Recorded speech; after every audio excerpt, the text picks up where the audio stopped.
The Three Languages of Politics, 2nd edition, written by Arnold Kling, published by Libertarianism.org and the Cato Institute. Read for you by David L. White. Preface to the new edition. In 2013, I self-published an e-book called The Three Languages of Politics. I am pleased that Libertarianism.org has decided to issue a new edition, including a print version. The main theory of political communication in the three languages remains unchanged.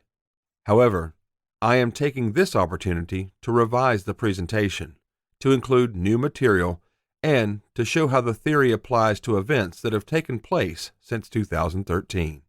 I would like to thank the following for comments on earlier drafts of this book: Tyler Cowan, Jeffrey Friedman, John Samples, Aaron Ross Powell, and Nick Schultz. Chapter 1. The Nature of Political Arguments. When you can classify a significant movement as unworthy of your consideration due to your intellectual or political station, it is hard to then sit down and work out solutions to shared problems. John Malden. What are all the newspaper columnists, television talking heads, pajama-clad bloggers, Facebook sharers, and Twitter pundits doing? An individual will make a point that seems totally convincing to the people who agree with him or her, and yet the point leaves those who disagree unaffected. How can that be? Raise your hand if you think these people are engaged in a constructive process of conversation and deliberation. I don't see many hands going up. Americans appreciate the value of cooperation, and we are skilled at it. However, when it comes to politics, politically aware Americans seem to split into tribes, and those tribes use the skills of cooperation not to work with each other, but instead to mobilize against each other.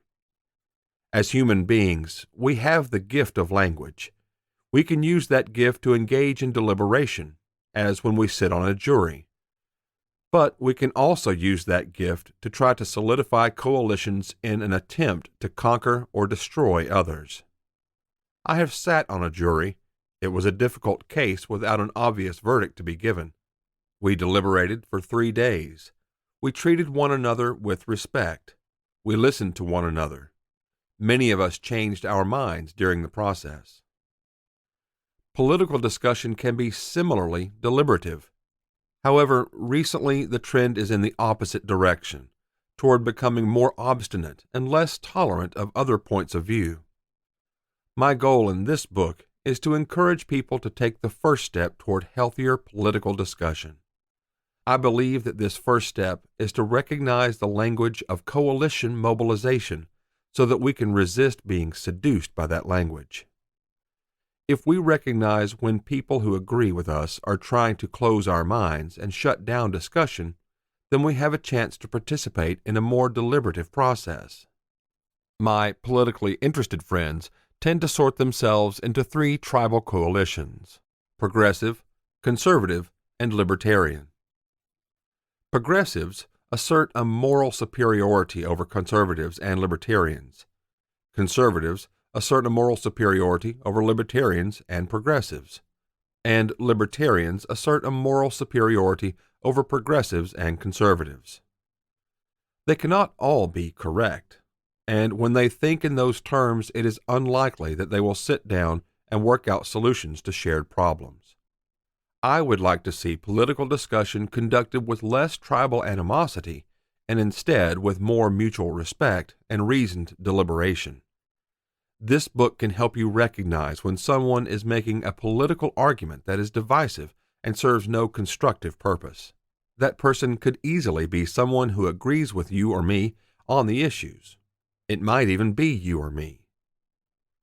Humans evolved to send and receive signals that enable us to recognize people we can trust. One of the most powerful signals is that the person speaks our language. If someone can speak like a native, then almost always he or she is a native, and natives tend to treat each other better than they treat strangers. In politics, I claim that progressives, conservatives, and libertarians are like tribes speaking different languages. The language that resonates with one tribe does not connect with the others. As a result, political discussions do not lead to agreement. Instead, most political commentary serves to increase polarization. The points that people make do not open the minds of people on the other side. They serve to close the minds of the people on one's own side. Which political language do you speak? Of course, your own views are carefully nuanced, and you would never limit yourself to speaking in a limited language. So think of one of your favorite political commentators, an insightful individual with whom you generally agree. Which of the following statements would that commentator most likely make? Progressive. My heroes are people who have stood up for the underprivileged.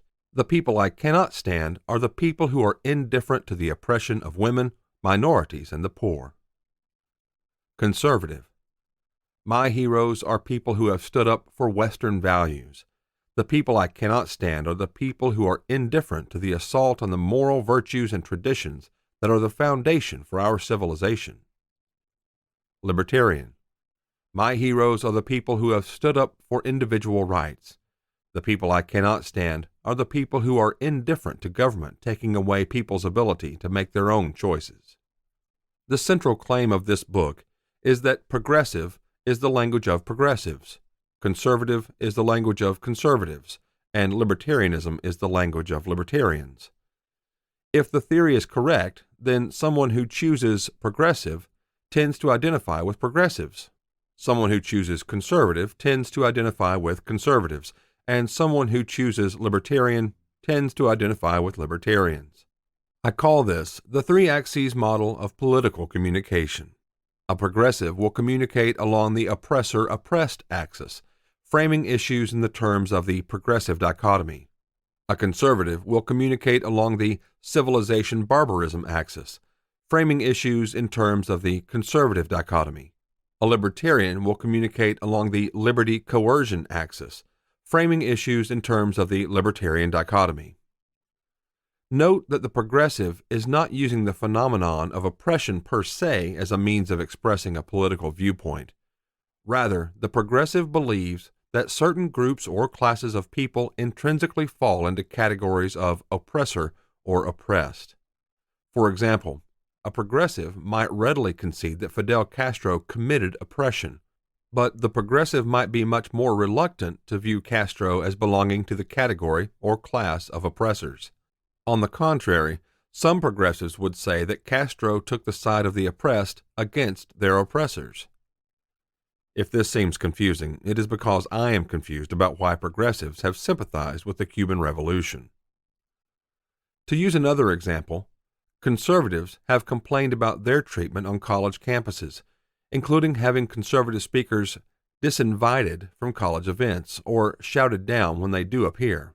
Conservatives might seek to label such treatment oppression, but progressives would never agree to categorizing conservatives as belonging to an oppressed class. Let me quickly add that I do not believe that the three-axis model serves to explain or to describe the different political ideologies. I am not trying to say that political beliefs are caused by one's choice of axis, nor am I saying that people think exclusively in terms of their preferred axis. What I am saying is that when we communicate about issues, we tend to fall back on one of the three axes. By doing so, we engage in political tribalism. We signal to members of our tribe that we agree with them, and we enhance our status in the tribe. However, even though it appears that we are arguing against people from other tribes, those people pay no heed to what we say. It is as if we are speaking a foreign language. Recently, anthropologist John Tooby summarized coalitional behavior as deeply programmed into human conduct. These programs enable us and induce us to form, maintain, join, support, recognize, defend, defect from, factionalize, exploit, resist, subordinate, distrust, dislike, oppose, and attack coalitions.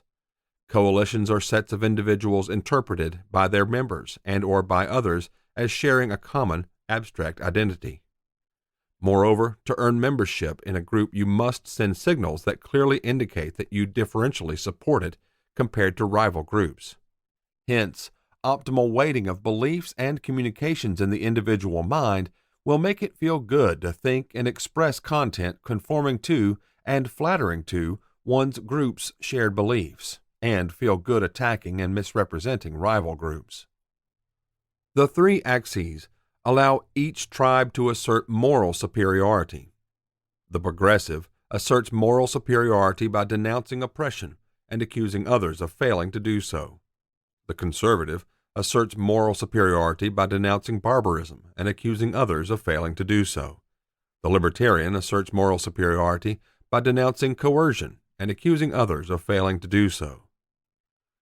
You will be surprised by how many political issues and news events can be framed in terms of the three axes. You might think that different events would require different frameworks of interpretation. However, it turns out that nearly any event can be interpreted from the perspective of each of the axes. If you stick to your own axis, then every event appears to confirm your point of view while making others' views seem less reasonable. For example, consider the issue of police conduct in dealing with African Americans that has spawned the movement known as Black Lives Matter. This movement emerged after the first edition of this book was issued. Yet I found that progressives, conservatives, and libertarians tend to interpret Black Lives Matter in terms of their preferred axes. The progressive framing of the issue emphasizes racism among police and in society as a whole. Progressives put white police, or white society at large, in the role of oppressors, with African Americans in the role of the oppressed. The conservative framing of the issue emphasizes the need for order.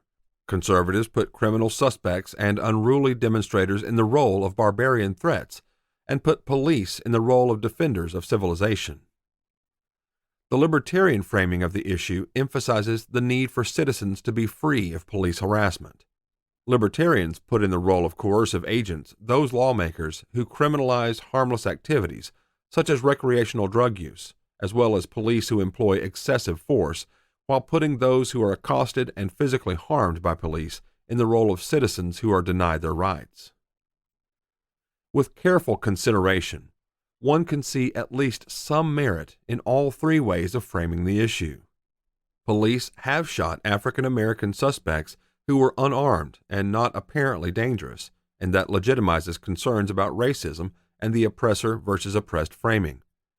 However, some of the highly publicized cases of police shootings were more justified than protesters claimed, and some of the so-called protests have been associated with disorder, such as looting, rioting, and incitement to violence against police. These aspects seem to fit more with civilization versus barbarism. The libertarian view also has merit, as certain laws, such as those against recreational drug use and vagrancy, are responsible for unnecessary confrontations with police, and one can make a case that U.S. police are too highly militarized in their equipment and training. There seems to be too much coercion and not enough respect for liberty. I encourage readers to adopt slow political thinking, which means seeing an issue from a number of angles rather than along just one axis. In contrast, fast political thinking means settling on a single axis to frame an issue. Readers familiar with psychologist Daniel Kahneman's 2011 book, Thinking, Fast and Slow, will notice that I am borrowing from his terminology. I believe that once you notice the difference between fast political thinking and slow political thinking, you will prefer the latter. You can use the three axes model in two ways. First, you can predict how commentators of the three different political persuasions will seek to frame new events. Second, you can slow your own political thinking. You can catch yourself when you start to frame an issue in your preferred language without considering other nuances.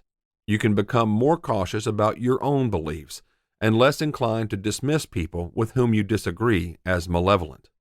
You can avoid contributing to polarization and unproductive debates where people simply talk past one another.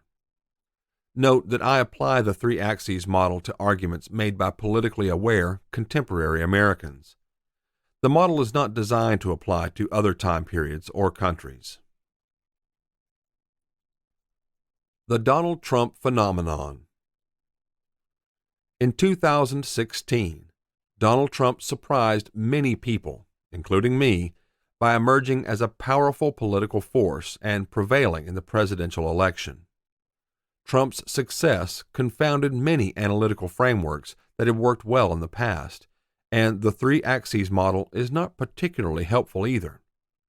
Progressives certainly viewed Trump through their oppressor-oppressed axis, seeing his pronouncements and his supporters as tinged with racism and threats toward other victim classes.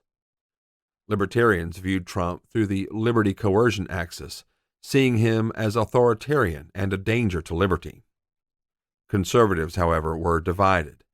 One faction, represented by a number of writers at the conservative publication National Review, viewed Trump negatively along the civilization barbarism axis.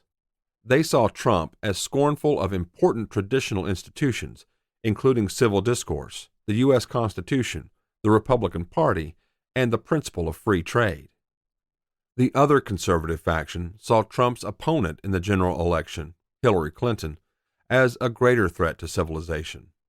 Writing under the pseudonym Publius Decius Mus, an essayist on the Claremont Institute website described voting against Clinton as analogous to the passengers on one of the planes hijacked on 9/11 who managed to storm the cockpit and keep the hijackers from hitting their intended target.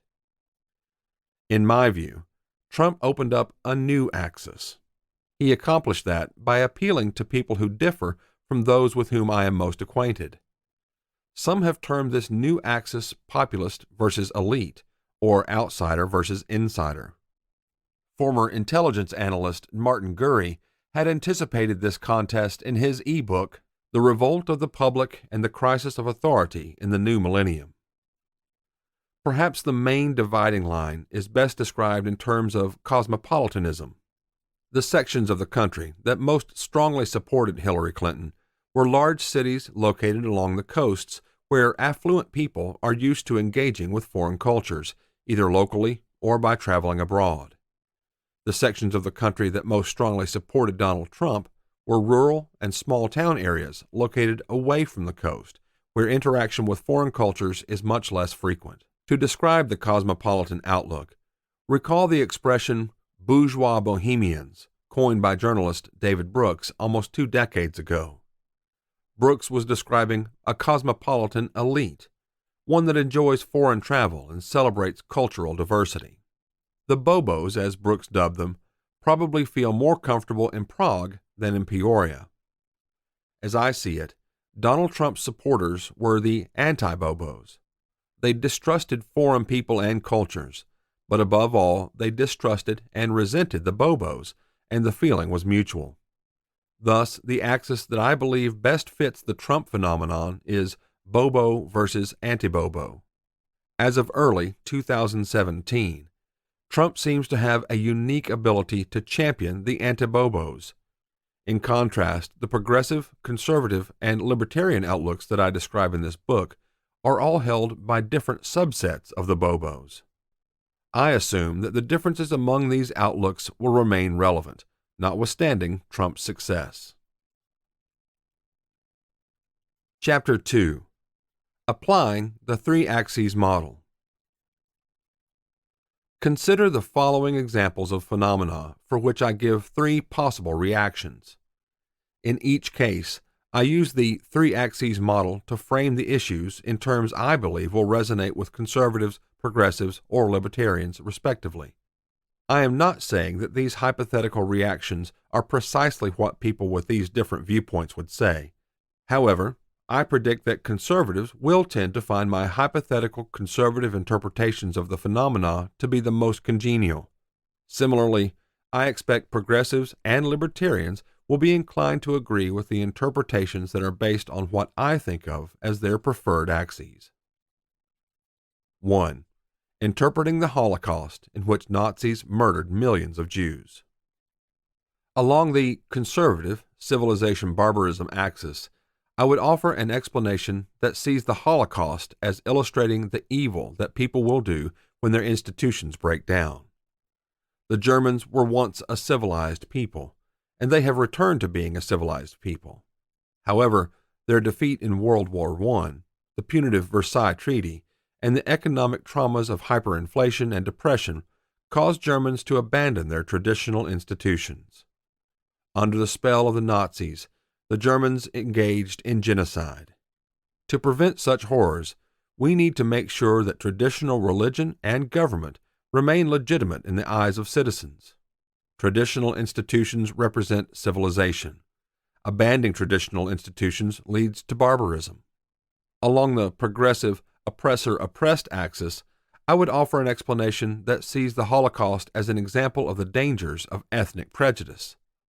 Genocide is an extreme example of behavior that stems from negative stereotyping of minority groups. Anti-Semitism festered in Germany for many decades, and the Nazis carried it to the extremes. The purveyors of anti-Semitism and other forms of ethnic bias are oppressors. The victims of their prejudice are the oppressed. To prevent such horrors, citizens need to be taught that we are all human beings, in spite of superficial differences in race, gender, and religion. Along the libertarian liberty-coercion axis, I would offer an explanation that sees the Holocaust as an example of the dangers of putting faith in an all-encompassing state. Totalitarian regimes are willing to commit mass murder to remain in power and to pursue ideological goals. Both Nazis and communists murdered millions of citizens. To prevent such horrors, we need to preserve liberty and give less power to government. 2. Goals of tax reform. For a conservative, along the civilization-barbarism axis, the main priority of tax reform should be to promote traditional values. The tax code should reward hard work, thrift, and married couples with children. Traditional families, hard work, and thrift are elements of civilization. If taxation penalizes civilized behavior and undermines civilized values, then this fosters an eventual return to barbarism. For a progressive, along the oppressor-oppressed axis, the main priority of tax reform should be to reduce inequality. The tax code should extract unwarranted wealth from the rich to provide more public services and assistance to the poor. For a libertarian, along the liberty-coercion axis, the main priority of tax reform should be to limit the size of government. Taxes ought to be minimal. The freedom to dispose of your own wealth as you wish is liberty. Taxes are obtained by coercion. 3. The Israeli-Palestinian Conflict. Along the conservative civilization-barbarism axis, the focus is on the way that Israeli values align with American values. Conservatives emphasize the nihilism of Palestinian terrorism. To support Israel is to defend civilization. To support the Palestinians is to promote barbarism. Along the progressive oppressor-oppressed axis, the focus is on the political and economic adversities faced by the Palestinians. Progressives see Israeli policy as responsible for much of the Palestinian suffering. To support the Palestinians is to stand up for an oppressed people. To support the current policies of Israel is to back the oppressors. Along the libertarian liberty-coercion axis, the focus is on the corruption of Palestinian government and the militarism of Israel. For the United States, the policy that is most consistent with liberty is one of non-intervention in foreign affairs. Providing diplomatic and financial assistance to Israel requires coercive taxation at home to support a coercive government abroad. 4. A 1992 study by the Federal Reserve Bank of Boston, which found a high rejection rate for mortgage applications by African Americans. From the perspective of the conservative civilization-barbarism axis, mortgage credit should go to people who work hard, save, and handle credit responsibly. Regardless of race, it is appropriate to deny mortgage credit to households unless they have shown an ability to handle credit responsibility. Rewarding virtuous behavior and denying credit to the profligate helps in the contest between civilization and barbarism. From the perspective of the progressive oppressor-oppressed axis, the Boston Fed study shows that African Americans face discrimination in the mortgage market. It shows a need for government to protect minorities with tougher enforcement of banking regulations. Otherwise, minority families who wish to own homes will be handicapped by the oppressive practices of bankers. From the perspective of the libertarian liberty coercion axis, banks should be allowed to make their own lending decisions. Libertarians might suspect that the results of the study were distorted to make it appear that government involvement is warranted. 5. Abortion and unwed motherhood. Conservatives would look at abortion and unwed motherhood from the perspective of the civilization-barbarism axis and say that those phenomena are symptoms of cultural decay. Young people are not learning sexual restraint and the value of marriage the way that they did many decades ago. We need to try to reverse this. Progressives would look at abortion and unwed motherhood from the perspective of the oppressor-oppressed axis and say that we need to ensure that poor people are given economic opportunity, education, and access to birth control. Unwed mothers are oppressed and deserve our sympathy. Those who would heap blame on unwed mothers or try to limit the availability of abortion are oppressors. Libertarians would look at abortion and unwed motherhood from the perspective of the liberty coercion axis and say that government should not be trying to regulate personal behavior. Individual choices about sex, marriage, childbearing, and abortion represent liberty. Government regulation represents coercion. 6. The war on terror. Conservatives would say that the threat of Muslim extremism is sufficiently difficult and dangerous to justify the use of surveillance and military power. Conservatives see barbarism both in theocratic Muslim states and in the means used by Muslim extremists. They see a need for our civilization to stand up and defend itself. Progressives would say that our response to terrorism is based too much on prejudice and that it alienates the people with whom we need to get along. The war on terror serves to oppress the vast majority of Muslims who are innocent. Those who exaggerate fears of Muslim terrorism are oppressors. Libertarians are opposed to government surveillance and targeted killing.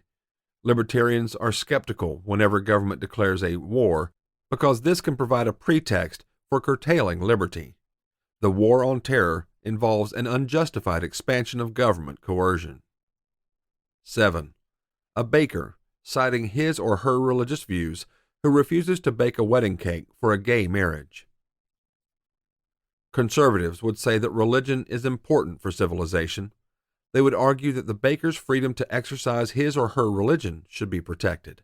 Progressives would view gays as a historically oppressed class. The gay couple's ability to obtain a wedding cake is limited by prejudice. Government must combat this prejudice and ensure that bakers do not refuse to sell wedding cakes to gay couples. Libertarians would say that government should not become involved in either marriage decisions or cake baking decisions. People should have a choice in whom they marry. Cake bakers should not be coerced into baking cakes that they do not wish to bake. 8. Soda taxes. From a conservative point of view, civilized people need to control obesity through self-restraint. It is not the soda itself that is barbaric. It is the people who consume too many calories from all sources. From a progressive point of view, corporations that market sugary sodas can be thought of as oppressors, and people who become obese in part from drinking soda can be thought of as oppressed. Progressives might view soda taxes as a blow against the oppressors and a benefit to the oppressed. From a libertarian point of view, it is not the government's job to police calorie intake. Soda taxes represent coercion. Concerning soda taxes, columnist Catherine Rampell wrote as follows: "Why not just target the output, rather than some random subset of inputs? We could tax obesity if we wanted to, or, if we want to seem less punitive, we could award tax credits to obese people who lose weight. A tax directly pegged to reduced obesity would certainly be a much more efficient way to achieve the stated policy goal of reducing obesity." Her droll suggestion is what showed me that the three axes model applies to this example. Taxing obesity itself would be more in line with the conservative axis. Taxing only soda appeals more to the progressive axis. Neither approach would appeal to the libertarian axis. In review, these examples illustrate that each of the three languages can be used to frame a wide variety of issues. As a result, you are likely to observe conservatives making arguments and approving of arguments along the civilization versus barbarism axis, and similarly for progressives and libertarians along their respective axes. As you were reading the examples in this chapter, you might have seen them as simplistic. If so, that is a good sign. It indicates that you are not so steeped in any one viewpoint that you cannot listen to other points of view. Your views are more nuanced than the knee-jerk responses based on the three axes model.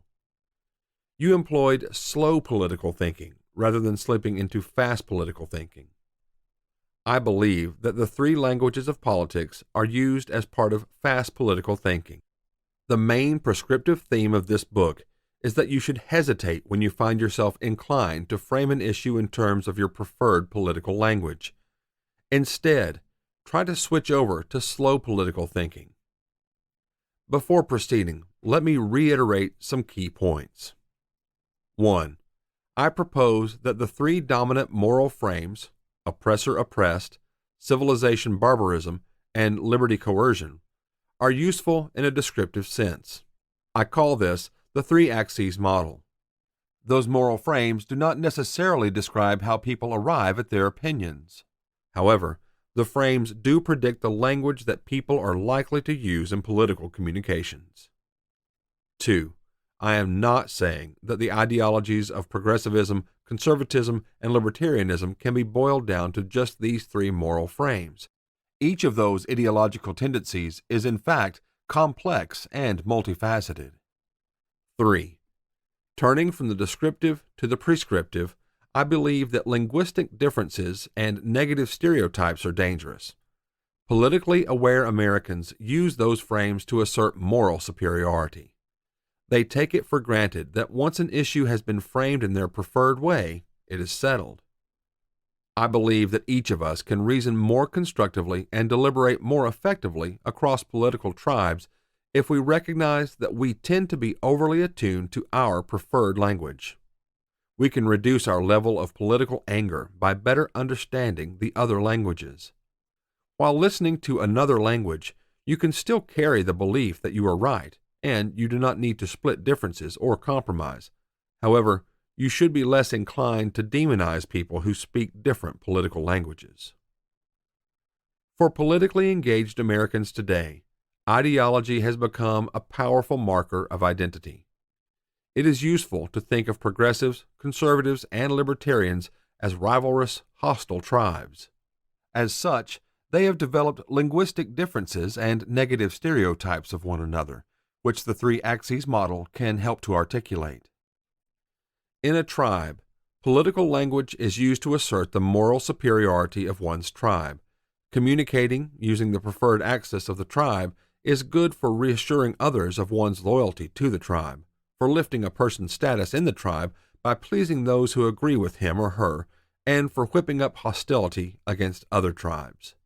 What political language is not good for is persuading people outside one's tribe or improving relations with them. Chapter 3. Fast Political Thinking and Simple Moral Frames. What I call fast political thinking is driven by simplified moral frames. These moral frames give us the sense that those who agree with us have the right answer, while those who disagree are unreasonable or worse. Each moral frame sets up an axis of favorable and unfavorable. Progressives use the oppressor-oppressed axis.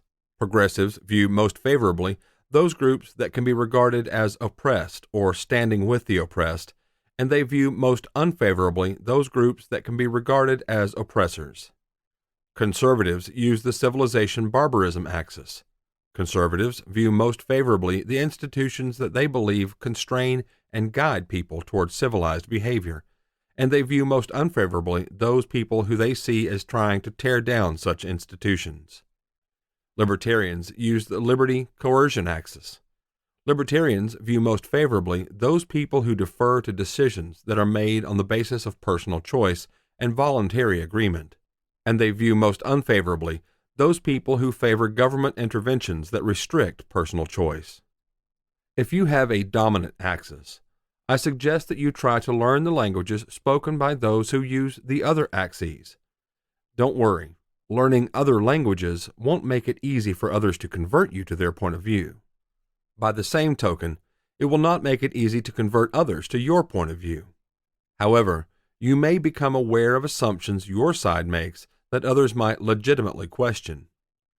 What learning the other languages can do is enable you to understand how others think about political issues, instead of resorting to the theory that people with other views are crazy or stupid or evil. You may concede that they have a coherent point of view. In fact, their point of view could be just as coherent as yours. The problem is that those people apply their point of view in circumstances where you are fairly sure that it is not really appropriate. Consider that there may be situations in which one frame describes the problem much better than the others. For example, I believe that the civil rights movement in the United States is best described using the progressive heuristic of the oppressed and the oppressor. In the 1950s and the early 1960s, the people who had the right model were the people who were fighting for Black Americans to have true voting rights, equal access to housing, and to end the Jim Crow laws. The civilization barbarism axis and the liberty coercion axis did not provide the best insight into the issue. In fact, I would argue that among conservatives and libertarians, leading icons such as Barry Goldwater and Milton Friedman took positions that, in retrospect, were wrong-headed. In his 1962 book, Capitalism and Freedom, Friedman supported the rights of individuals to discriminate. His view might have been consistent with opposition to government-enforced discrimination, as produced by the Jim Crow laws. However, Goldwater did not even stand up against the Jim Crow laws.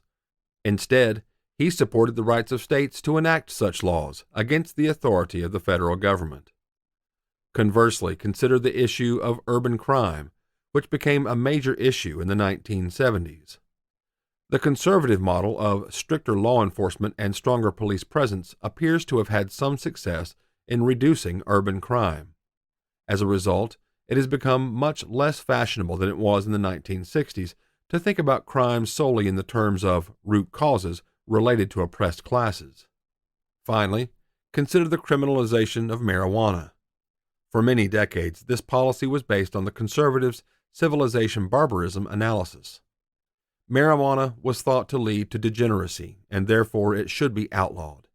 Increasingly, the libertarian focus along the liberty coercion axis is gaining sway. Chapter 4. Beyond your dominant heuristic. I believe that many issues are more complex than the simple heuristics would suggest. Left to ourselves as individuals, we would arrive at subtle, nuanced views on these issues. However, politics has a very important social dimension.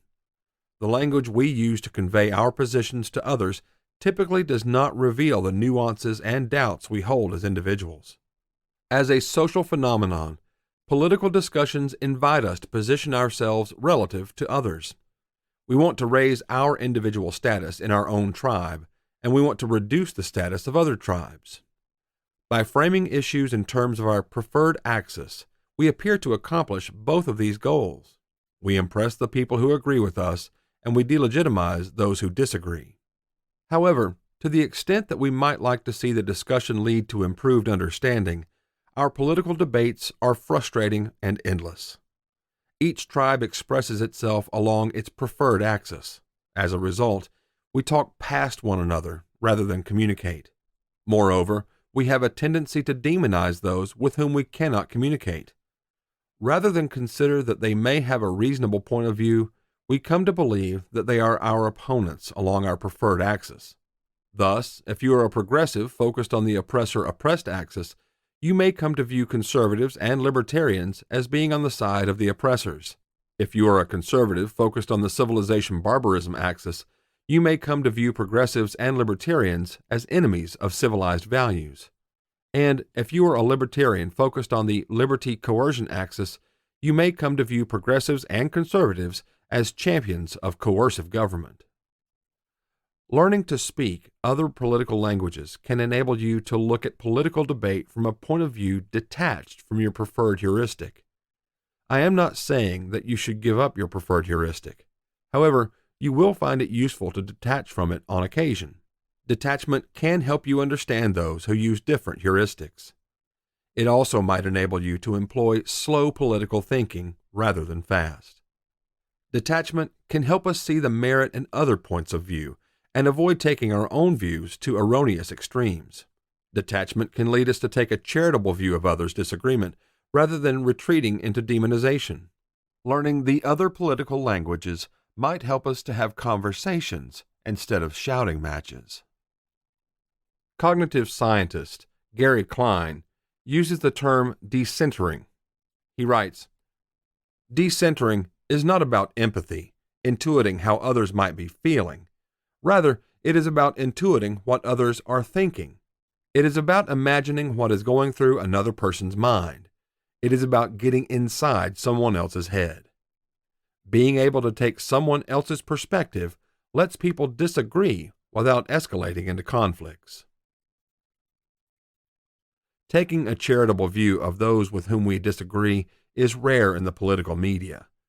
Many of the most popular newspaper columnists, radio talk show hosts, bloggers, and pundits using cable TV or social media do exactly the opposite. They take the most uncharitable view possible of those with whom they disagree, and they encourage their followers to do likewise. They achieve high ratings, but they lower the quality of political discussion. If you have a dominant political language, then chances are that both your favorite public intellectuals and your most hated demagogues are guilty of doing this. The strategy of being uncharitable focuses on finding the weakest arguments of opponents and denouncing those arguments and characterizing the opponents as having relied entirely on those weak arguments. Often, it involves finding opponents' statements that can be interpreted as justifying a view that the opponent is on the opposite end of one's preferred axis. For example, in 2012, Republican presidential candidate Mitt Romney was recorded saying the following: "All right, there are 47% who are with him, who are dependent upon government, who believe that they are victims, who believe the government has a responsibility to care for them, who believe that they are entitled to health care, to food, to housing, to you name it." Progressive pundits took this statement as confirmation of their view that Romney had no sympathy for the oppressed. I am not suggesting that they should have taken a more charitable view of this remark. However, that they chose to focus on it and use it to define Romney was a way of taking the least charitable view of his candidacy. Conversely, during the 2012 Democratic Convention, a platform controversy emerged. The original platform conspicuously omitted a reference to God and to Jerusalem as the capital of Israel. When that language was restored on the floor, some delegates were unhappy with the process, and they booed. Conservative pundits portrayed this as the Democrats booing God and Israel, as if this proved that Democrats had abandoned civilized values and turned into barbarians. Those pundits, too, were taking the least charitable view of the event. Few pundits of any persuasion attempt to be charitable. Instead, they play this game of gotcha. The net result for most people is that reading their favorite pundits actually reduces and narrows their understanding of issues. Consider 3 goals that a political pundit might have. One goal might be to open the minds of people on the other side. Another goal might be to open the minds of people on the pundit's own side. A third goal might be to close the minds of people on the pundit's own side. Nearly all the punditry that appears in the various media today serves only the third goal. The pundits act as if what they fear most is that their followers will be open to alternative points of view. To me, these media personalities appear to be fighting a constant battle to keep their followers' minds closed. The saddest part is that I believe they are succeeding. Political polarization has risen. Let me hasten to point out that I do not classify myself as a centrist. I am not looking for some sort of kumbaya compromise that tries to satisfy everyone. I believe that on any given issue, libertarianism usually gets you the best answer. However, the point of the three axes model is to give people a tool for communication, not to steer the outcome of that communication in my direction. The use of the three axes model is analogous to the use of personality type indicators by organizations.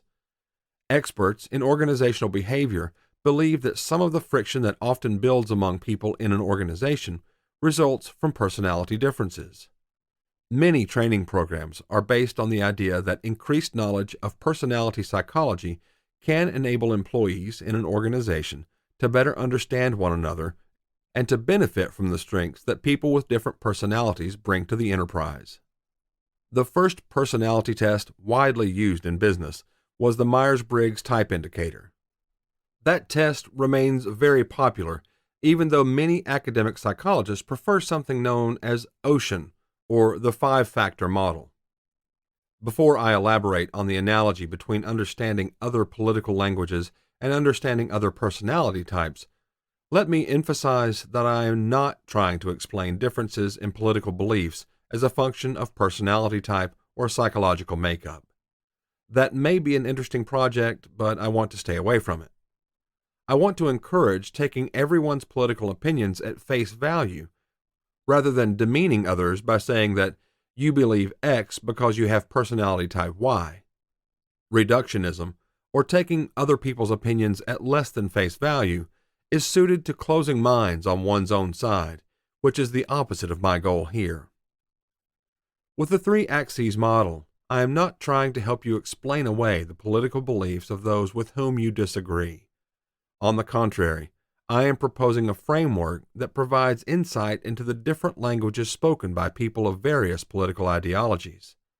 I believe in trying to understand the other person's language as opposed to trying to psychoanalyze why he or she speaks it.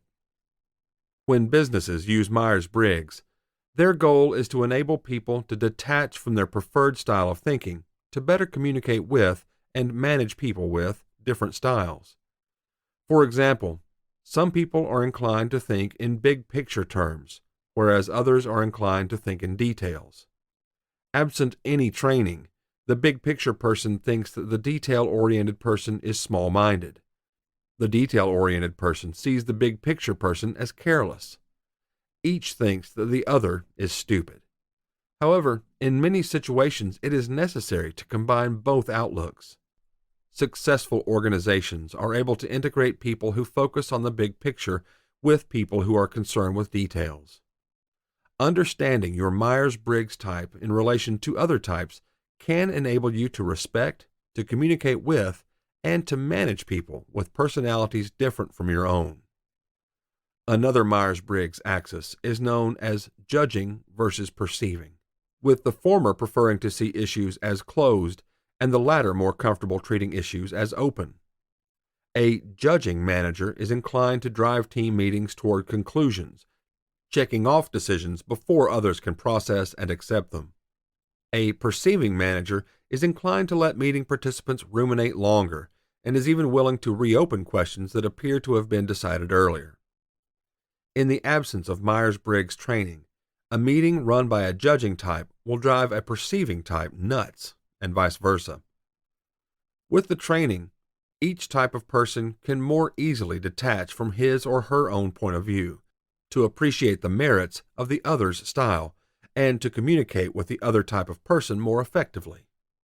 That is what I want the three axes model to achieve in political discussions. It is possible, I suppose, that the best way for people of differing ideological heuristics to get along is to avoid one another. A 2012 Pew Research study found that 18% of social networking site users had unfriended someone because of political postings, most often because of disagreement. In 2004, journalist Bill Bishop coined the term Big Sort to describe the phenomenon in the United States of people becoming more clustered among those with similar political views. 4 years later, along with sociologist Robert Cushing, Bishop published a book on the topic. According to the author's analysis, the red counties in America are getting redder and the blue counties are getting bluer. Taken to its limit, Sorting ourselves by political ideology would break up the United States. There would be a progressive country, a conservative country, and a small libertarian country. However, the process of getting from here to there would be quite difficult, to say the least. In a divorce, how would the assets and liabilities of the dis-United States be divided up?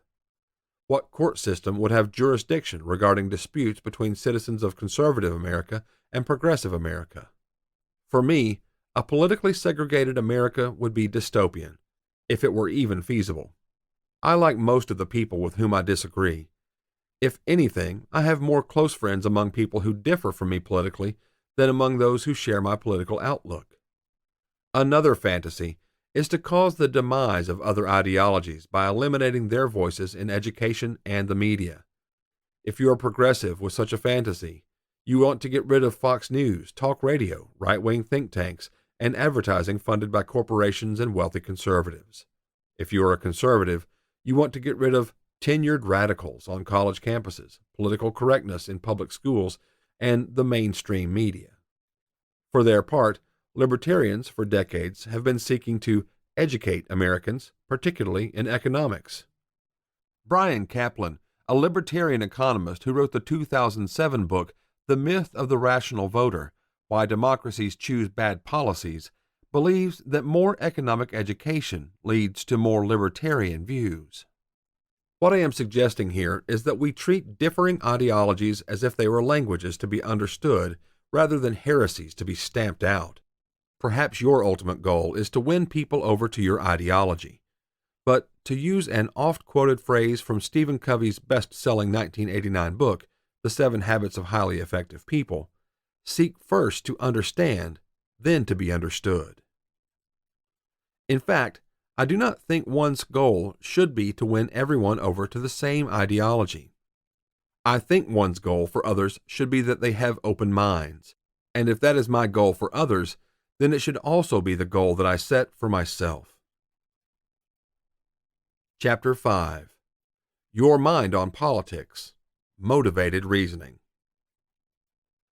If people were open-minded, you would think that the more information they had, the more they would tend to come to agreement on issues. Surprisingly, political scientists and psychologists have found the opposite. More polarization exists among well-informed voters than among poorly informed voters. Moreover, when you give politically engaged voters on opposite sides an identical piece of new information, each side comes away believing more strongly in its original point of view. That phenomenon has been called motivated reasoning. When we engage in motivated reasoning, we are like lawyers arguing a case. We muster evidence to justify or reinforce our preconceived opinions. We welcome new facts or opinions that support our views, while we carefully scrutinize and dispute any evidence that appears contradictory. With motivated reasoning, when we explain phenomena, we focus on what we want to be the cause. The philosopher Robert Nozick jokingly referred to this as normative sociology. For example, what accounts for the high incarceration rates of young African American males? A progressive would look to racism in our justice system and society as the cause. A conservative would look to high crime rates as the cause, and a libertarian would look to drug laws as the cause. In his book, Thinking, Fast and Slow, psychologist Daniel Kahneman describes two ways that humans process information. One way is a fast process that is intuitive and instinctive, and the other is a slow process that is more deliberate and careful. He calls the former System 1 and the latter System 2. One might use System 2 when making a more thoughtful decision.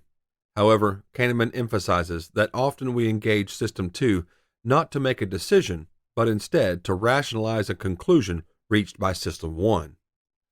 In political thinking, System 2 may be engaged in motivated reasoning. Conceptually, I like to think of dividing System 2 into two components, a lawyer and a judge. The lawyer component engages in motivated reasoning, protecting our existing beliefs. When it encounters other points of view, It homes in on their weakest arguments, attacking them viciously and uncharitably. It overlooks similar weaknesses in our own arguments. The judge component engages in deliberative reasoning. It tries to truly understand other points of view. It does not evaluate either side more charitably than the other. It does not overlook the strengths in other people's points of view or the weaknesses in our point of view. I hope to encourage open-minded political reasoning, whereby we attempt to think like an impartial judge rather than an aggressive lawyer. With open-minded reasoning, you would apply an equal standard of rigor to evidence that supports or contradicts your previous views. With open-minded reasoning, you are open to changing your views, or at least to acknowledging that your views are not the absolute truth. Chapter 6. Further Thoughts on Human Nature. My observations concerning the three axes model have led me to think about human nature, which I view as the product of our biological and cultural evolution. Why have we evolved to rely so much on motivated reasoning? And why is our political speech rarely open-minded?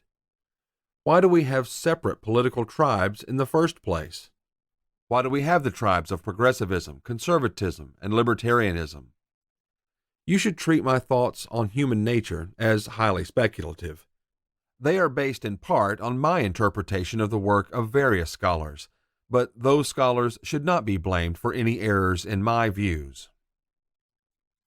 I think of humans as having biological hardware and cultural software.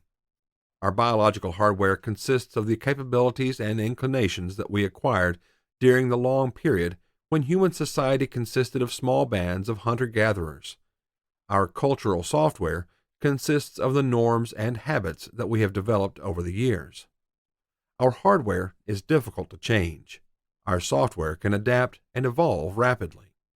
One component of our biological hardware is that group membership is important. As a hunter-gatherer, if you were tossed out of your group and left on your own, you probably became miserable and soon died. It is still very important to us to feel accepted by a group.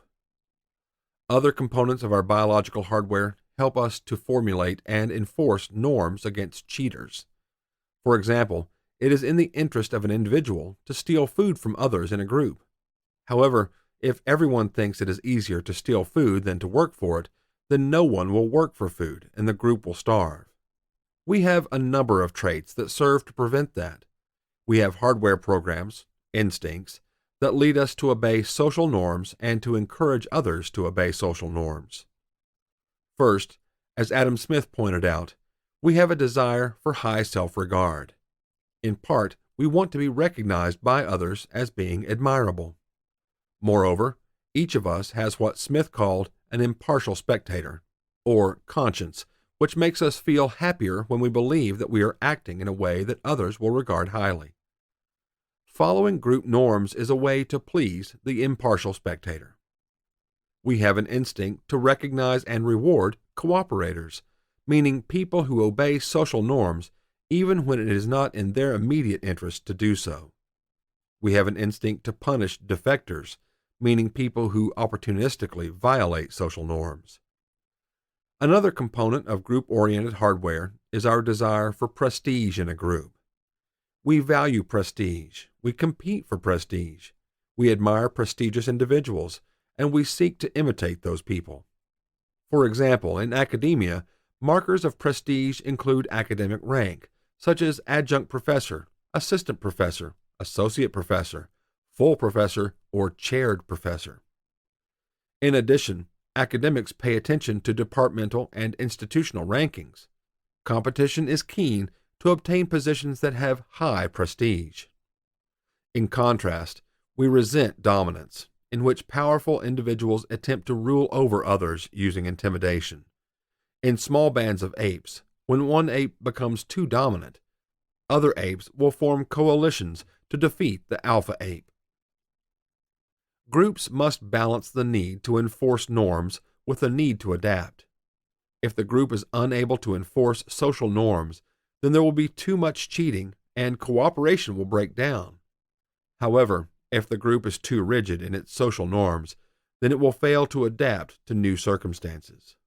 Groups must also balance competition with cooperation. When there is no external threat to the group, competition in the group can be healthy. However, when there is an external threat, then a group needs to summon the ability to cooperate. Peter Turchin, a scholar who studies historical cultural dynamics, has argued that groups on a border between two large ethnic populations tend to be particularly threatened, and if such groups survive, they tend to have acquired enough cooperative norms to be able to expand into empires. For example, Turchin argues that American settlers and Aboriginal Native Americans threatened one another, and that to win this contest, the settlers had to overcome internal differences, such as cultural differences between English settlers of New England and German settlers of Pennsylvania. Although our desire to please the impartial spectator can lead us to obey social norms, psychologist Jonathan Haidt suggests that we can also improve our self-regard by rationalizing our behavior when we violate social norms. In The Righteous Mind, Why Good People Are Divided by Politics and Religion, he argues that moral reasoning evolved originally to enable us to justify our actions to others. In my terms, Haidt is saying that moral reasoning evolved as motivated reasoning rather than as open-minded reasoning. For example, in today's fast food restaurants, we have cultural software that tells us that we should clear the table and throw out our trash when we finish eating. We do not want others to frown on us, so we follow this norm. Even if no one else is watching, our self-regard is higher if we follow the norm. However, someone who does not follow the norm might engage in rationalization. My toddler was crying and I was in a hurry to take her out of there. Because we value being accepted by a group, we cooperate and sacrifice for the good of a group with whom we feel close.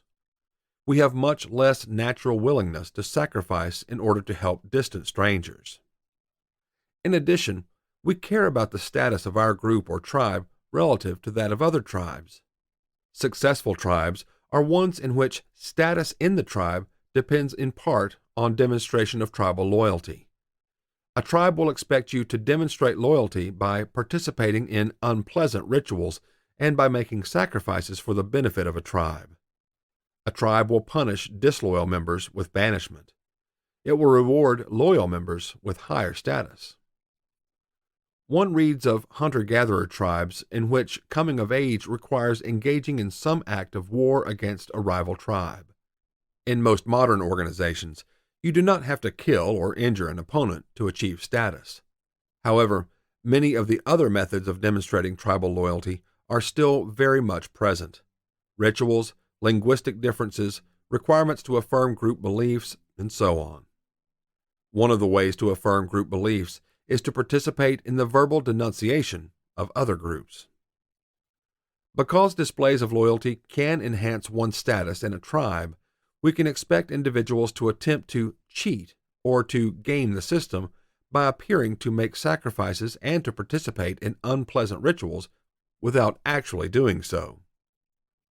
As economist Robin Hanson has observed, we can expect human nature to include a large measure of hypocrisy. By the same token, humans have developed an ability to detect and punish cheaters, free-riders, and hypocrites. It is in this context of tribal gamesmanship that linguistic differences emerge. People use such differences to enhance tribal cohesion and to sharpen contrasts with other tribes. Linguistic differences persist because one tribe often wants another tribe not to understand what is being said. Think of American football, where a quarterback will change a play at the last minute by calling an audible. He shouts a few codes with the intention of enabling his teammates to coordinate while keeping their plans secret from the opposing team. I doubt that language evolved in order to be universally understood. Instead, I believe that language evolved to be understood by some people and not understood by others. I have not seen this hypothesis articulated elsewhere. Take it as speculation on my part. Although political speech is not as consciously coded as a football audible, it often serves a similar purpose, to align one tribe while mystifying another. If we have evolved to seek status in a tribal context, then it is easy to see how motivated reasoning in politics would emerge. We can demonstrate loyalty to our tribe by arguing in support of our group's beliefs and attacking the beliefs of rival groups. The more skilled we become at doing so, the higher our status will be in the group. Conversely, open-minded reasoning may not be so well rewarded. If you find merits in the other group's point of view, you risk losing status to those who are more unambiguously loyal. If you go too far, you may be branded a traitor and shunned by your tribe. The theory that tribes seek differentiation in language, rituals, and beliefs may explain the phenomenon of disagreement. In their paper, Are Disagreements Honest?, economists Tyler Cowen and Robin Hanson suggest that the existence of persistent disagreement is evidence that people are not rational truth seekers. Cowen and Hanson propose that people have self-serving beliefs and deceive themselves. In my terminology, people engage in motivated reasoning at an unconscious level, but believe consciously that they are engaged in open-minded reasoning. My explanation for persistent disagreement is to interpret self-serving beliefs as beliefs that enhance one's status in a tribe. Of course, expressing beliefs that elevate the status of my tribe relative to that of rival tribes can be particularly effective for raising my status in my tribe. Thus, I would view political disagreement as a social phenomenon rather than an individual one. We naturally tend to organize into tribe-like groups. Tribes differentiate in part on the basis of shared beliefs, including political beliefs. Our inclination to seek high status in a tribe leads us to become loyal to the beliefs of our tribe.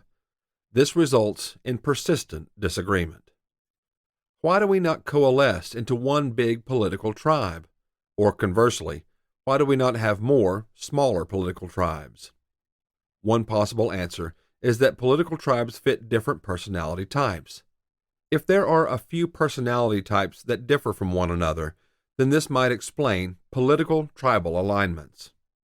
However, I am skeptical of the literature that links personality with political beliefs.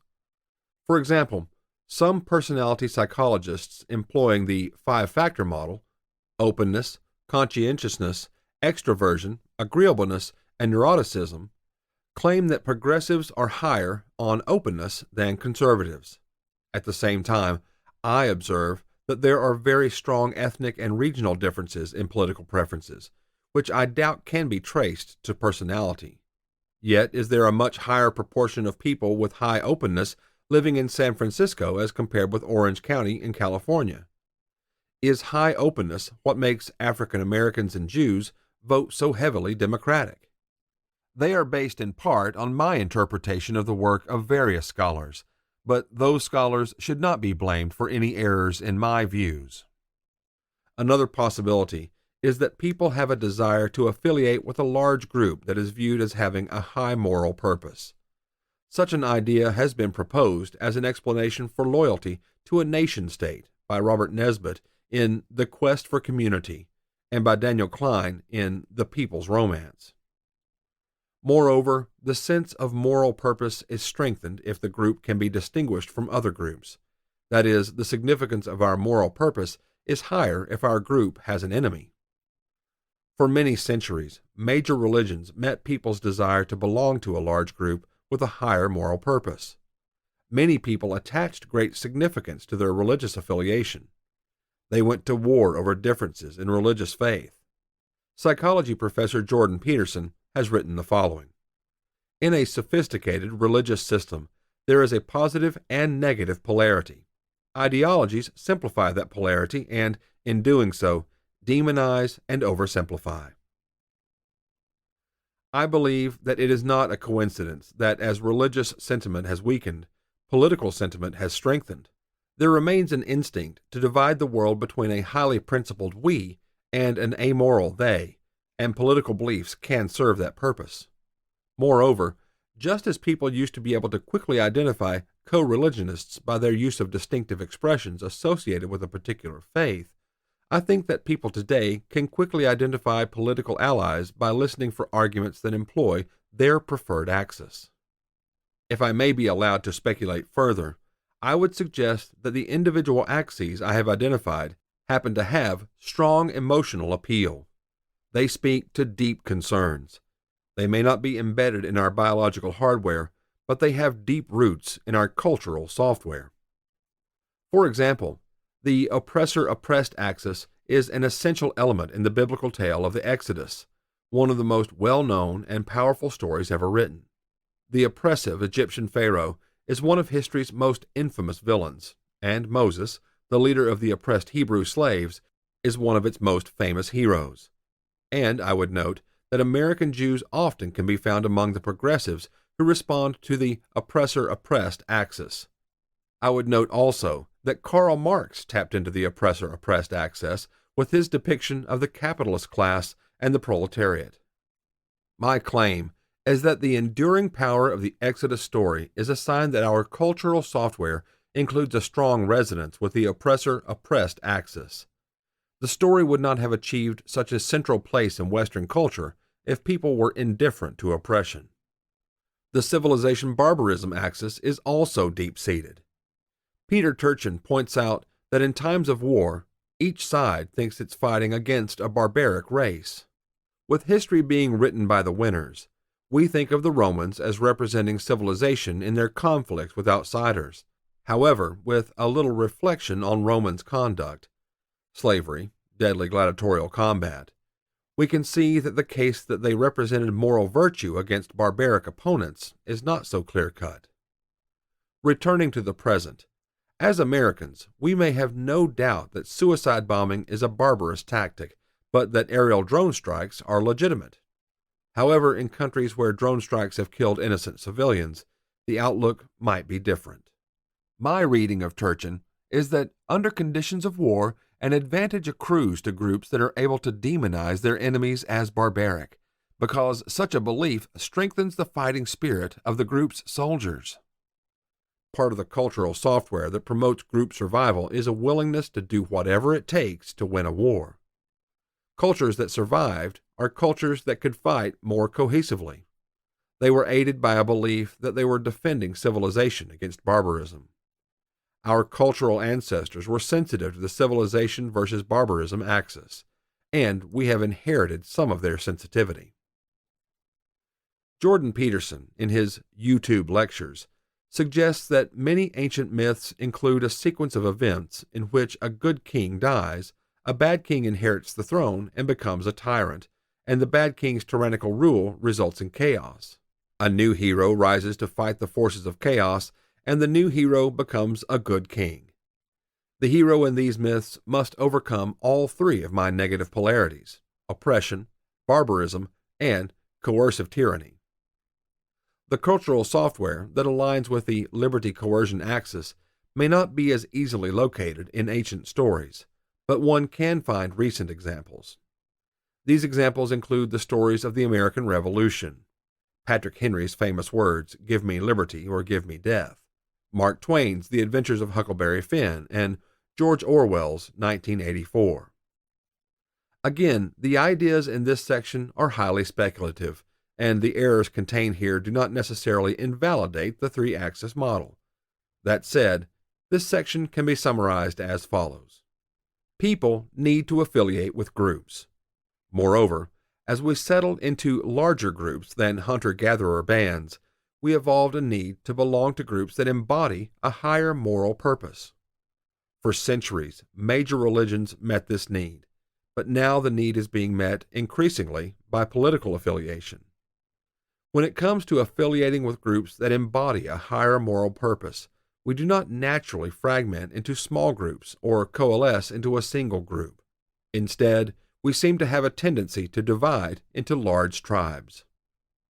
Each of the axes in our three-axes model resonates with our cultural software. However, somehow the groups into which we have fallen in our political affiliations differ in terms of which axis clearly represents the concerns of each particular group. Chapter 7. The State of Closure, Discrediting the Opponent. NFC, need for closure, refers to an aversion toward ambiguity and uncertainty, and the desire for a firm answer to a question. When NFC becomes overwhelming, any answer, even a wrong one, is preferable to remaining in a state of confusion and doubt. Dylan Evans. I believe that we often use political reasoning to arrive at a state of closure. This state is one in which we have eliminated any doubt about our beliefs that might otherwise arise when we encounter people whose beliefs are different. When our tribe has a stance on an issue and some fact or analysis threatens to undermine that belief, this creates cognitive dissonance. Getting rid of that dissonance becomes a priority. We summon our reasoning to fend off the threatening information in much the same way that a homeowner might summon the police to fend off an intruder. An important part of the process of attaining closure is demonstrating the disreputable nature of those supplying the threatening information. Motivated reasoning is part of this process of obtaining closure. For example, suppose that a study comes out suggesting that tax cuts do not help grow the economy. Your eagerness to find methodological flaws in the study is likely to differ on the basis of your previous inclinations. On the one hand, if you are already inclined, because of your tribal affiliation, to believe that tax cuts do help the economy grow, then you would focus intently on finding methodological flaws in the new study. On the other hand, if you were convinced before that tax cuts do not help the economy to grow, then you would be inclined to praise the study without examining its methodology. Another step in attaining closure is explaining away the beliefs of those with whom we disagree. In fact, we go so far as to believe that we understand our opponents better than they understand themselves. Why doesn't Jack share Jill's views? If you ask Jill, she will say that she knows the real Jack. She understands Jack better than he understands himself. The way Jill sees it, if Jack knew what she knew, he would come around to her point of view. David McRaney, author of the blog You Are Not So Smart, describes this as the illusion of asymmetric insight. Describing a series of experiments conducted in 2001 by researchers Emily Pronin, Lee Ross, Justin Kruger, and Kenneth Savitsky, McRaney writes the following. The results showed liberals believed they knew more about conservatives than conservatives knew about liberals. The conservatives believed they knew more about liberals than liberals knew about conservatives. Both groups thought they knew more about their opponents than their opponents knew about themselves. Note that the illusion of asymmetric insight would suggest that I know less than I believe I know about the views of those with whom I disagree, which in my case would mean progressives and conservatives. Readers should bear that in mind. Overall, to arrive at a state of closure on an issue, you will do as follows. Come to a position on the issue that will be welcomed by the other members of your tribe. Consider yourself able to refute any arguments made against this position, and be able to account for contrary beliefs held by others.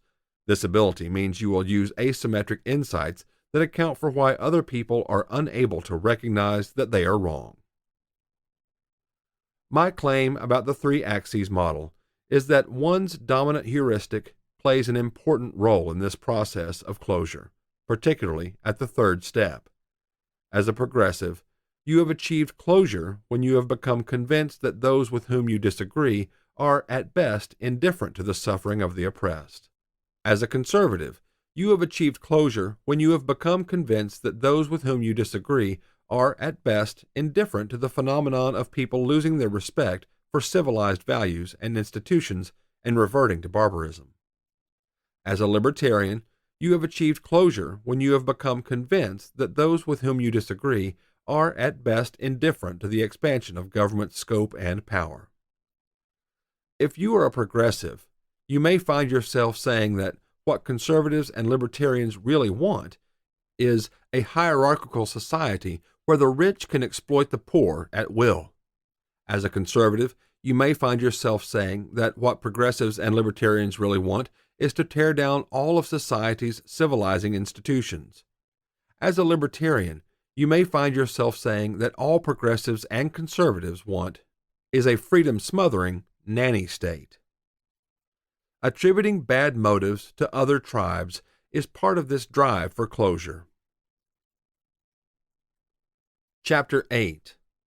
The Ideological Turing Test. Economist Brian Kaplan coined the term ideological Turing test to denote a thought experiment in which you are placed in a room with a group of people holding a different ideology, and your task is to pretend to share their ideology. If they are convinced that you are one of them, then you have passed the test.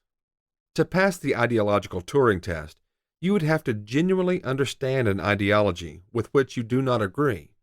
Instead, as we saw in the previous chapter, we tend to presume that we understand people with differing ideologies better than they understand themselves. Person A thinks about person B, "I know what you really believe." However, from B's perspective, A holds a straw man view. For example, in his 2012 book, Libertarianism, What Everyone Needs to Know, Jason Brennan writes, American politics has two large camps. The first camp advocates an American police state, one that polices the world at large while policing its citizens' lifestyles. It advocates having government promote traditional Judeo-Christian values. It wants to marginalize or expel alternative modes of life. The second camp advocates an American nanny state, one that tries to nudge and control the behavior of its citizens for their own good. Both camps support having the government manage, control, and prop up industry and commerce. In rhetoric, a vicious divide separates the two camps, yet when in power, the two camps act much the same.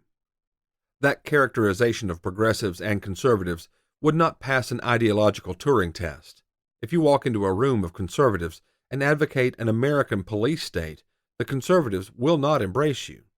In ordinary language, a police state means a state in which ordinary people live in constant fear of armed forces that exercise arbitrary and unlimited power. Similarly, if you walk into a room of progressives and advocate an American nanny state, the progressives will not embrace you.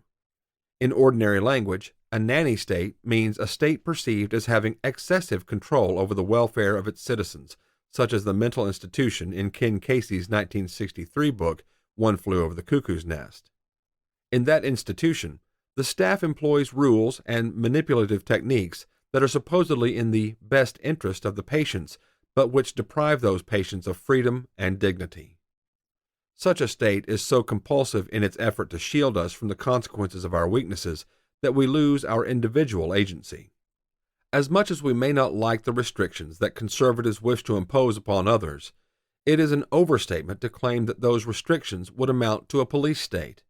As much as we may not like the approaches progressives wish to take to try to help people they see as disadvantaged, it is an overstatement to claim that those policies would amount to a nanny state.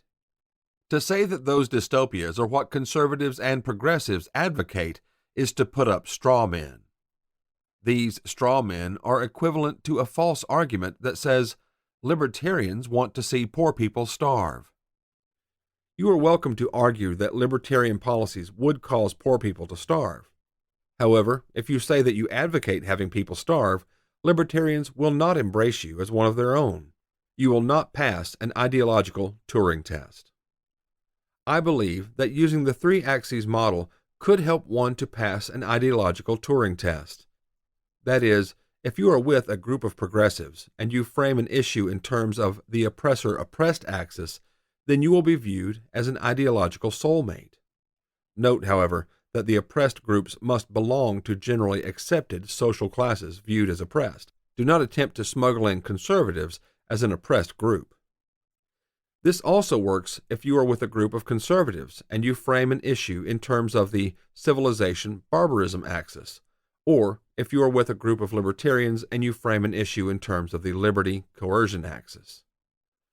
However, to truly pass the ideological Turing test, you would have to be aware of other dispositions that differ among progressives, conservatives, and libertarians. I believe that one can discern differences in attitudes toward human nature, history, science, technology, and markets. Progressives believe in human betterment. They see nearly unlimited potential for humans to improve materially and, more important, morally. Conservatives believe in human weakness. In biblical terms, man is fallen. The dark side of human nature will never be eradicated. It can be tamed only by social institutions, including the family, religion, and government.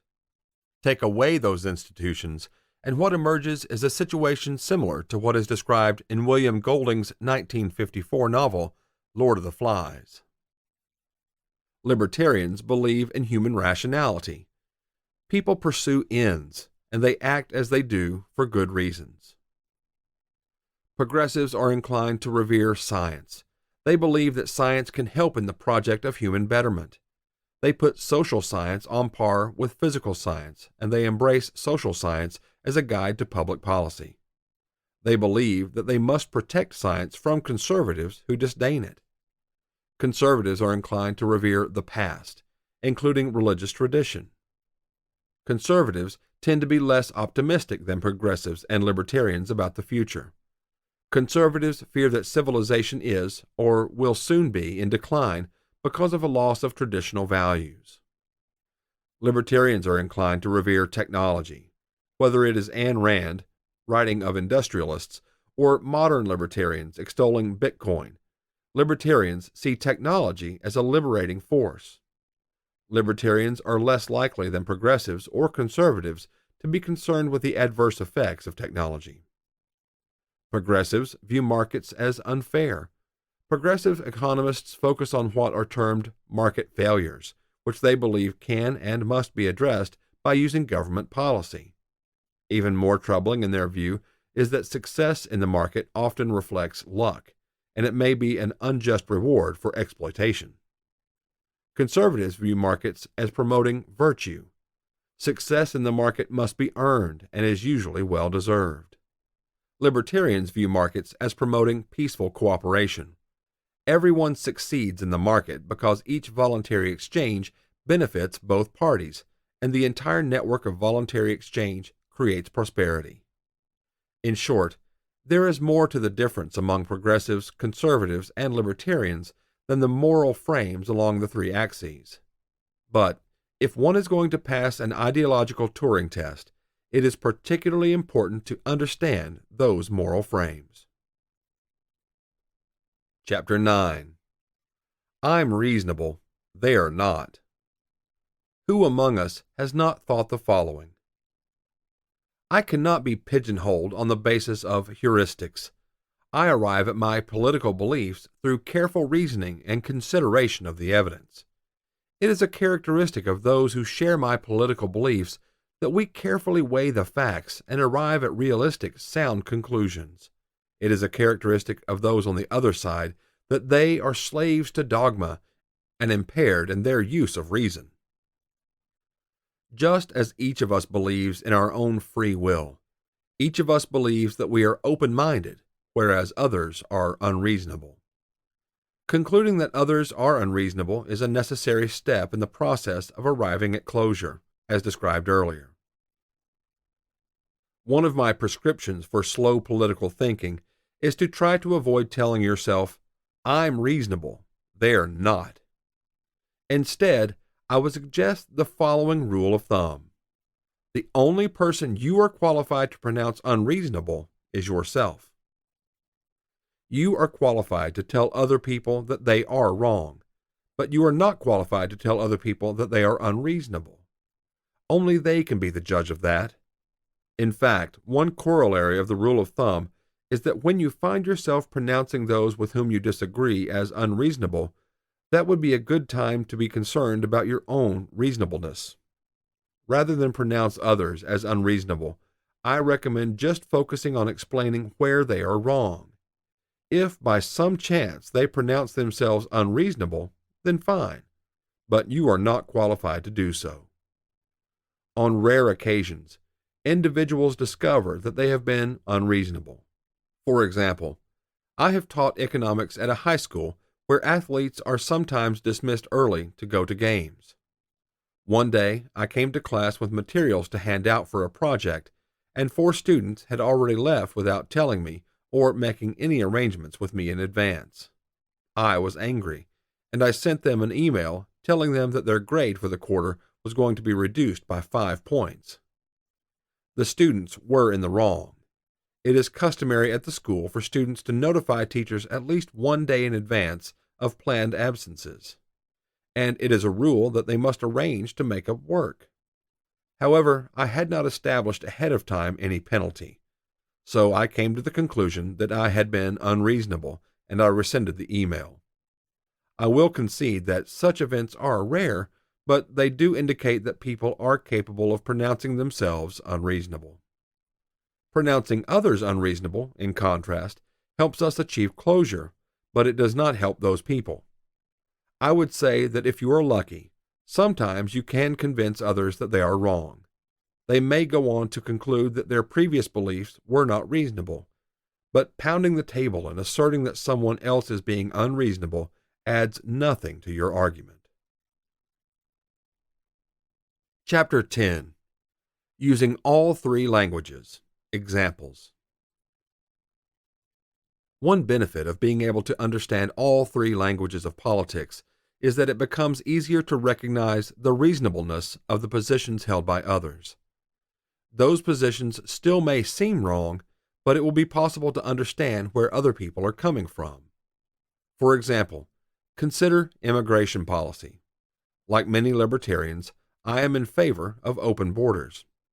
From the liberty coercion perspective, an open border gives the individual a choice about government.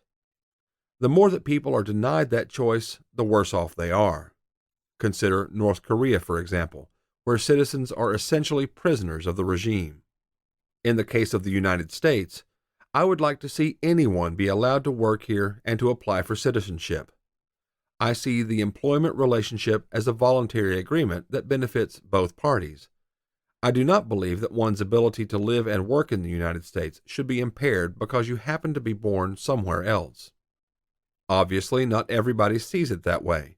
To a conservative, opening the U.S. border would invite our culture to be buried underneath a sea of alien values.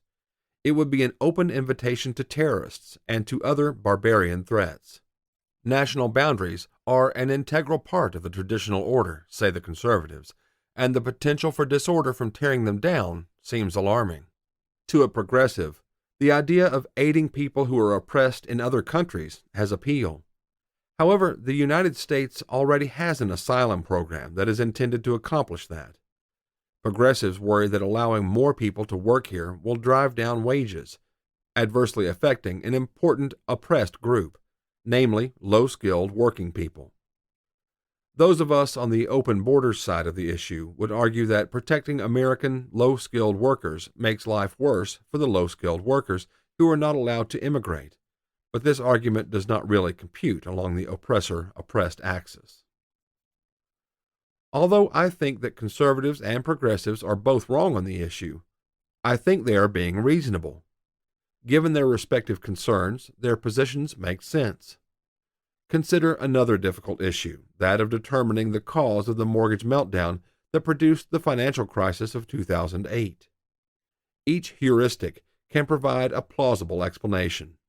Progressives assign much of the blame to banks exploiting weak individuals, which aligns with the oppressor-oppressed heuristic. There is certainly something to this.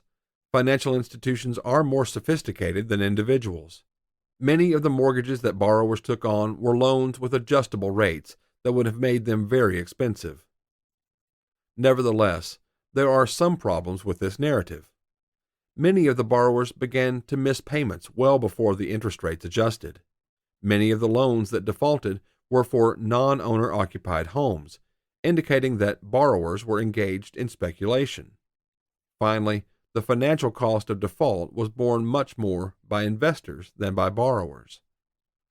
Because many of the loans were made with little or no down payment, the borrower could abandon the home with only a relatively small financial loss. Investors lost hundreds of billions of dollars because they were left holding properties that were worth far less than the value of the mortgages. Had the financial institutions been swindling the homeowners, the results would have been profits at the banks at the expense of individuals. That was not the case. It is true that some lenders were able to profit from originating bad loans and pawning them off to various institutional investors, including the government-sponsored enterprises Freddie Mac and Fannie Mae. However, that is a case of sophisticated financiers gaining at the expense of other sophisticated financiers, not at the expense of ordinary individuals. Whereas conservatives would not go so far as to say that generous lending standards were barbaric, they still would view the episode in terms of the civilization-barbarism axis. That is, traditional lending was based on sound values that made funds available only to those borrowers who met certain conditions. Borrowers needed to have appropriate ethics related to work and thrift, along with a willingness to defer gratification to come up with a sizable down payment. As with any departure from tradition, lending to borrowers who lacked those traits was a dangerous endeavor. Conservatives often blame the debacle on goals set by the government for low-income and minority borrowers. According to this view, major lending institutions, including Freddie Mac and Fannie Mae, and large commercial banks, had to seek unqualified borrowers to satisfy government quotas. To do so, these institutions had to lower their standards for down payments, documentation requirements, and credit history. This story is plausible in principle because lending standards certainly plummeted during the housing bubble. Some studies lend support to the thesis that the government's lending quotas were a factor. However, other studies suggest little or no effect from the quotas. Many of the riskiest loans were originated by firms that were not subject to this form of regulatory pressure, although one could argue that these firms were counting on regulated firms maintaining a market for these loans. Libertarians also look at government as the ultimate source of the problem. Libertarian economics is closely aligned with the Austrian school, and Austrian economists view central banks as the Dennis the Menace of capital markets, distorting interest rates and causing bubbles. Again, there is some plausibility to this because housing prices did experience a bubble. However, there are problems with blaming this on Fed interest rate policy because it is difficult to explain the evolution of the interest rate controlled by the Fed funds rate, mortgage rates, and house prices. From January of 2002 through January of 2009, as the Fed moved its rate up and down, the mortgage rate remained relatively stable, between 5.25% and 6.75%. The most spectacular phase of the house price bubble was 2005 to 2006, and it is hard to see how this was connected to mortgage rates, which drifted toward the high end of their range in these 2 years. Other libertarians, including me, have focused on the perverse impact of bank capital regulations. In what ultimately proved to be a misguided attempt at sophisticated control over bank activity, agencies in the most advanced countries collaborated on a set of risk-based capital requirements, known as the Basel Accords. The goal of the international collaboration was to avoid a race to the bottom in regulation and instead to ensure that banks in all countries faced similar rules. Because bank safety and soundness is such an important regulatory goal, the Basel Accords set strict standards that required banks to maintain more capital against assets deemed to be risky than against assets deemed to have less risk. Unfortunately, in 2001, the assets designated as low risk were expanded to include mortgage securities with AAA ratings from the major bond rating agencies. In hindsight, this expansion proved to be quite a blunder. In my opinion, these explanations for the mortgage meltdown are not equally persuasive. As indicated, I lean toward the last of these. However, the point I wish to stress is that all the explanations are reasonable. Nobody is relying on heuristics in the face of contrary evidence that is overwhelming, undeniable, and determinative. In that sense, I think it would be wrong to accuse someone of being an ideologue for holding a particular point of view. Nonetheless, the explanations that people put forth for the mortgage meltdown tend to be highly correlated with their dominant heuristic in politics. To some extent, everyone is a bit of an ideologue. I have seen many research papers that provide analysis that is consistent with how I would have expected the author to conclude, on the basis of his or her previous political propensities. I have not seen any that fail to do so. One conclusion that I draw from this example is that no one seems to be able to be objective when analyzing the mortgage meltdown. An implication is that it is very unlikely that I am the one who is objective, and that those who disagree with me are unreasonable. And yet my sense of myself is that I am objective. It is very difficult to reconcile logic and intuition in this regard. Philosophers refer to this as the problem of naive realism, meaning that each of us naively believes that our perspective is real, even though different perspectives contradict one another. Psychology professor Matthew D. Lieberman explains the consequences of naive realism. If I am seeing reality for what it is, and you see it differently, then one of us has a broken reality detector, and I know mine isn't broken. If you can't see reality as it is, or worse yet, can see it but refuse to acknowledge it, then you must be crazy, stupid, biased, lazy, or deceitful. In the absence of a thorough appreciation for how our brain ensures that we will end up as naive realists, we can't help but see complex social events differently from one another, with each of us denigrating the other for failing to see what is so obviously true. To protect our naive realism, our natural inclination is to engage in motivated reasoning. That is, we are disposed to treat facts and analysis as credible when they speak the language of our dominant heuristic, while we seek reasons to dispute or dismiss facts and analysis that speak a different language. If we want to shift from motivated reasoning and instead attempt to decenter and to be objective, then we have to resist the inclination to give critical scrutiny only to facts and analysis that threaten our beliefs. We should give some benefit of the doubt to contrary evidence. Moreover, we should be as eager to poke holes in analysis that speaks to our dominant heuristic as we are to poke holes in contrary analysis. For example, suppose that you are a libertarian and that someone reports on a study showing that choice and competition improve primary education. Your inclination, before you even see how the study was conducted, is to praise the study because it aligns with your emphasis on the liberty-coercion axis. Instead, I recommend that you analyze the study as if it had reached the opposite conclusion. Imagine that the findings were that choice and competition make primary education worse, and with that mindset, scrutinize the study for methodological weaknesses. Chapter 11. Conclusion. I have proposed a model in which contemporary Americans who are politically engaged take differing positions on complex issues. Most of us are committed members of one of the major political tribes, which I call progressive, conservative, and libertarian. We are concerned about our status in our tribe, and each tribe confers higher status on members who extol its virtues and who condemn the vices of other tribes. For praise and condemnation, each tribe prefers a different language. For a progressive, the highest virtue is to be on the side of the oppressed, and the worst sin is to be aligned with the oppressor. For a conservative, the highest virtue is to be on the side of civilizing institutions, and the worst sin is to be aligned with those who would tear down those institutions and thereby promote barbarism. For a libertarian, the highest virtue is to be on the side of individual choice, and the worst sin is to be aligned with expanding the scope of government. I have proposed a conceptual distinction between fast political thinking and slow political thinking.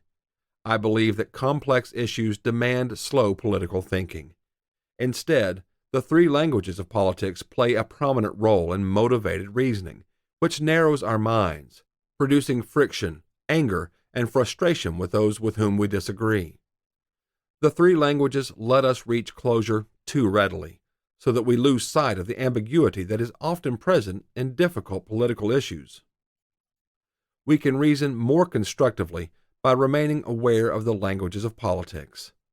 Being aware of your own language can allow you to recognize when you are likely to be overly generous in granting credence to those who provide arguments expressed in that language.